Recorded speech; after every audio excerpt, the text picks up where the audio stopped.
Alright, y'all, so this week's episode of Chasing Dallas was giving what it was giving. So let's give it what we got. I'm the type of girl you call wifey. Yeah. What does the cat do? Meow.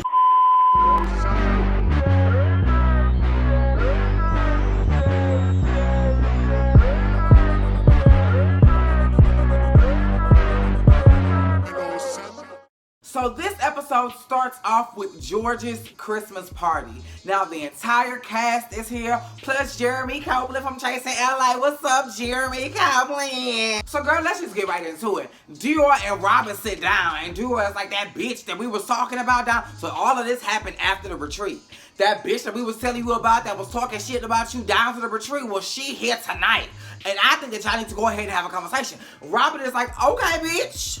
Come on down, bitch, because I am down to get to the end of this, girl. I am not trying to do the rigmarole with you any longer. But before that can happen, George want to give his thank yous and his salutations to everybody, but you can't hear him because it's like, it's a huge TV behind him, just going, girl. And it's like, and he like, you can't hear shit, bitch. Now we making our way downtown to see what's going on with Robin and Eric. But before we can get to that, Ariel standing down to the, well girl, I don't even know if it's valet. Ariel standing down to the parking lot waiting on her car because she like, bitch, I'm ready to go. Reese like, what the fuck, girl? Why you ready to go? Ariel like, nah, bitch, I told y'all. I done told everybody here, even when she was down to my job in Area at 111, that I did not want to have no conversation with Miss Markel. And here y'all are, again, trying to force Miss Markel down my throat. Bitch, stop trying to make fetch happen. I don't want to talk to this hoe. So I'm going to go ahead and go. Did that rhyme? And while all that's going on, Reese didn't discover that Eric is acting funny. Ever since they got back from the retreat, Eric is acting funny. And now they're in the same place at the same time. And Reese is like, bitch, I'm going to get to the bottom of it tonight. So now we have the showdown, honey. It's Robin and Eric. And Robin is like, you don't know me, so why are you always talking about me? Eric like, well, you wasn't at the retreat. Robert, well, I'm here now. I had to deal with my mama. I'm here now, bitch. So let's talk about it. Do y'all know? Eric gets to turning and backpedaling and pussy popping. Oh, I want to support you. Give me your car. I really want to support you. I want to get to know the real you. Dior said, wait a motherfucking minute, bitch. Before we get to that step, we need to address all the shit you was saying about him prior to this moment right here. Baby, Eric act like he didn't hear none of what Dior had going on. He was like, and you can do my nails, girl. You can do my nails tomorrow. I like your grill. It might turn me on. And I'm just like, but the grill was what you was poking fun at. So I'm not understanding. And so at this point, I think Robert can also see, bitch, you full of shit. And another thing, these confessionals. I'm doing this and I'm doing that and whoa. And look, bitch, like, it's like, yeah, you rehearsed all of this. You rehearsed all of this. And it's written all over your face because, baby, we can see it. It's bleeding through the screen. And I'm guessing you caught that they wasn't buying your bullshit. So, bitch, you was like, no, it's hello and goodbye. I'm leaving. And yeah, you better leave, bitch, because, bitch, he about to tear off in your asshole. So if you don't want to be to the ass, then I suggest you hit the grass. So as Eric is walking off, he mutters under his breath, Fake ass, Reese. and Reese heard that shit. Now, Reese, you was able to hear that shit, but you couldn't hear them down to the table. Anyway, so he like, what? What was that, bitch? What was that? George immediately, not here, bitch. You take that shit down to Ross Dress for Less down the street, bitch. You take that down the strip center, hoe, okay? Every time we get into a parking lot, y'all hoes want to cut up. So, girl, Eric is going on. You was supposed to be my friend, Reese. You was supposed to stand by me, girl, and you didn't do that. So, Reese trying to explain, girl, I've always supported you. What the fuck are you talking about? And when Eric saw he wasn't getting nowhere with Reese, just like he wasn't getting nowhere with Robin and Dior, he said, just go ahead and take care of your mother, and walked off.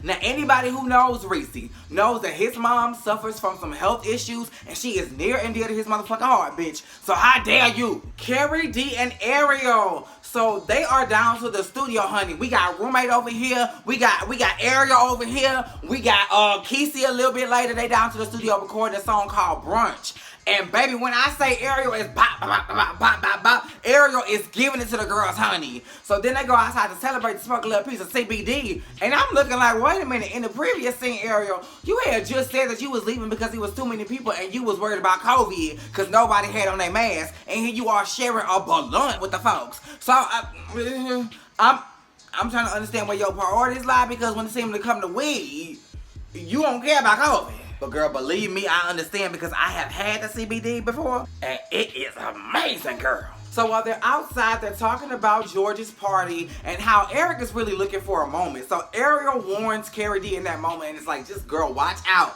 because he seemed like he is willing to do anything to get what he's trying to get, girl. That includes coming in between you and Lyndon, girl. He may try to come in between you and Kesey, girl. He may try to come in between you and me, girl. So watch out. And Carrie, while I got you on the line, let me give you your props, because in the first episode, I was like, girl, I don't know if you should be mentoring the girls, because you ain't really got your foot in the door like that. But from what I'm gathering, from what Ariel said about you, bitch, you know your motherfucking business, and you bought your motherfucking paper, and you bought your motherfucking music, bitch. So do that. Keep mentoring the girls. Keep bringing these hoes up and making them rise like hot butter cornbread, bitch. Keep doing what you're doing. Dior and his best friend, I think his name is Phenom, I think they went down to the salon to see what it was looking like. Then they sat down for some lunch and talked about, you know, how they wanted to do a soft opening, how they wanted everything to look, how they wanted the decor to be set up, girl. And then they was talking about promo parties. But the part that I really took away from this scene was when they was talking about, or when Dior was talking about the fact that sometimes black people have a little fear about starting a business or about stepping out on their faith and doing something on their own. And he was like, not me, bitch, I got this. And if I gotta prove to the girls, if I gotta be the example to show these girls that it can be done, sign me up, Lord. And I am here for that, Dior. I am so happy and I'm so proud of you. Of course, I've seen the super trailer, so I know what happens. And girl, I'm just so sorry. But in this moment, I am so happy for you and your best friend. So now we are down to Area 111, and Ariel is taking over, okay? Ariel has a performance slot every Sunday night down to the area, and right now she is rehearsing with her full team of dancers, honey. She did not come to play with you hoes. She came to slay, bitch. So of course, her crew comes by to support her. That's Dior. That's Reese. No, Reese wasn't there. That was Robert. That was Trey Howard, Trey boyfriend, and Jeremy Copley, girl. Jeremy had the girl song up. He was just rocking, and I've done this, and I've done this, and they're like, ooh, yeah, girl, ooh and ah, bitch, because this right here is the one. So when they sit down and take a little moment to rest or whatever, Ariel is talking about why she left George's party. And she was like, the whole Markel, this, that, and the third. And Dior was like, well, girl, according to Markel, he never said any of that. Carrie was just drunk and just making some shit up, and Markel never said that. So at this point, I'm like, we need to get to the bottom of that, because Carrie is saying one thing, Markel is saying another, and hopefully we can get everybody in the same room. Hopefully it don't take all the way into the lemon squeeze for us to get the truth out, because girl, you know how I feel about y'all dragging out these storylines. So let's nip it in the bud while we got it.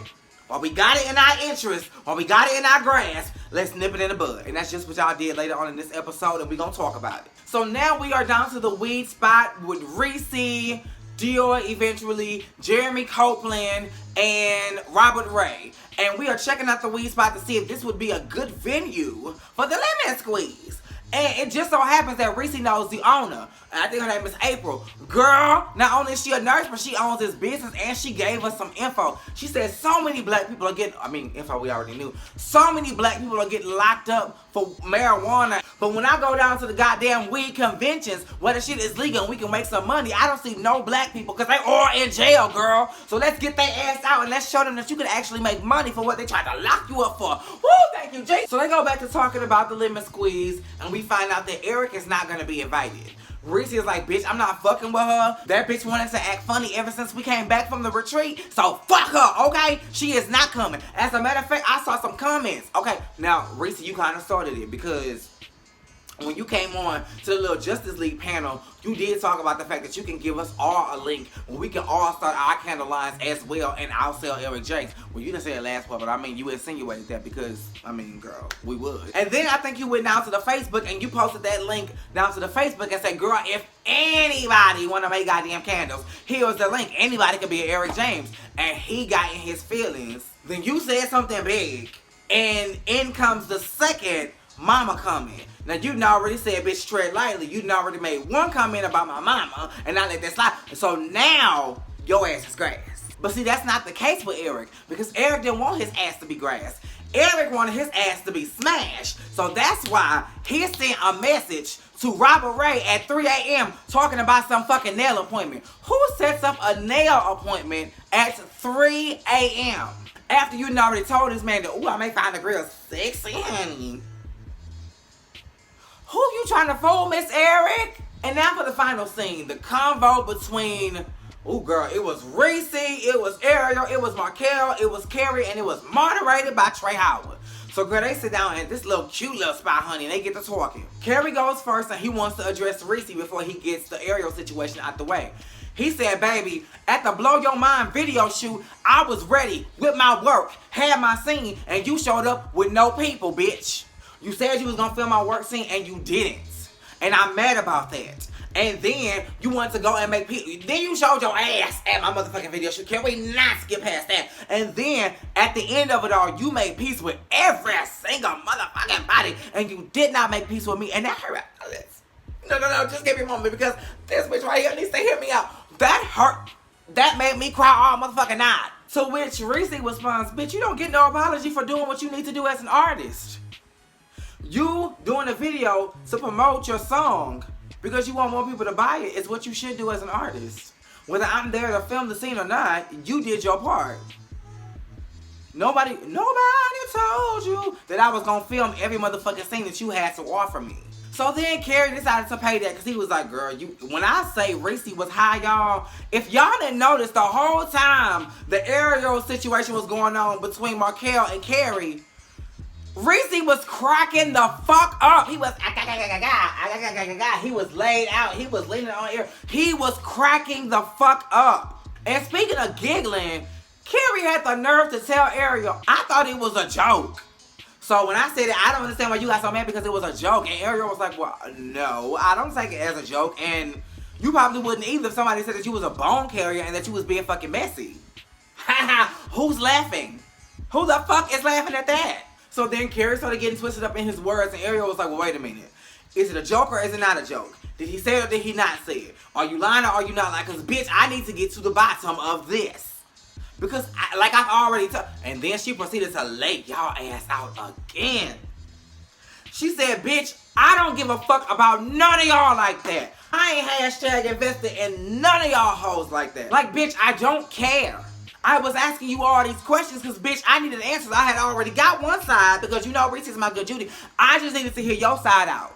And the reason why I say that is because when Markel got to explain it, he was like, well, what he said wasn't even true. Like, I don't know what conversation you had with her, but it was not the conversation that I had with you. Because what happened was, girl, now please hear me out here. What happened was, when you had asked me about the stuff or whatever, you know, about the show, you was poking, you was prodding, you was pushing, you was pressuring, and I felt so much pressure, and I just could not give you what you needed. Now, if we go back and watch that motherfucking scene, Markel don't show no signs of pressure. He was enjoying himself. He was what we call kikiing. But he said he felt so much pressure. Then they got to George's little after party. Oh, he just couldn't take the pressure, so he had to talk to somebody about it. So he pulled Carrie to the side. He said, Carrie, girl, Carrie, I need to talk to you, girl. I need to let you know how much pressure I'm feeling, okay? Because Ariel wanted something from me that I just could not give her. And I swear, Ariel, that is as far as the conversation went. That's all I said. Ariel was like, bitch, I believe everything Carrie said at this point. Because it's like, girl, there isn't even a remnant of the same story going on here. These are two totally different scenarios. And it's just like, And then he was just saying, time just slipped. 2 months has passed. 2 months have passed. And this boy is saying, time just slipped away from me and I was unable to come to you and talk to you about it myself. Now, when we talked about this situation last episode, the only thing Markel was saying was, damn, I wish I would have been able to talk to her about this situation before you did, Carrie. Not, Carrie, you got it all wrong. The only thing Markel said he didn't say was the word bone collector. Markel never said, girl, what the fuck are you talking about? We didn't talk about any of this. And Reese called you out on your shit in his confessional. He said, any other time you want to get in contact with Ariel, you have no problem in doing so. Anytime you need a garment made, you have no problem. And even Ariel was like, girl, why didn't you just reach out to me? You let 2 months, 60 days go by. You didn't even say anything. You knew I was going to see you at the Christmas party. You couldn't reach out beforehand? So then Mama got in her confessional saying, hey, you can reach me by Kevin. You should reach me by email because, bitch, no. Talk to my agent, talk to my assistant, bitch. See me through my booking email because obviously we're not friends. So they got as far as they was gonna get with that. And so Trey Howard said, well, girl, since we on the road, why don't we go ahead and figure out what's going on between you, Reese, and you, Markel? And Reese said, bitch, no. She broke the fourth wall. She said, Mama, I done already told y'all to. Producers behind the camera, I done already told y'all. I done already said to y'all that I wasn't having no conversation with this bitch, and I meant that. So let me bid y'all adieu. And I'm gonna skip because, bitch, I'm not doing this. And that's how the episode ended, y'all. I don't know if somebody gonna go out in the parking lot and catch Miss Reese, or if Miss Reese is holding. Cause my thing is this: Reese kept saying it's not the time and the place, but it's like, are you intentionally trying to hold out for the lemon squeeze? Because now that you've squashed your beef with Carrie, you have nothing to squash or squeeze with him at the lemon squeeze. So are you trying to hold out to make sure you have something to talk about at the lemon squeeze? Because whether you gonna talk about it at the lemon squeeze or here, let's just get it done, you know? But that's how Reese feels. That's how the episode ended, y'all. It was giving what it was giving. So I gave it what I had. Hop down in the comments. Let me hear your thoughts. Make sure you are liking, commenting, subscribing, and that the notifications are on, girl. Same place, same time.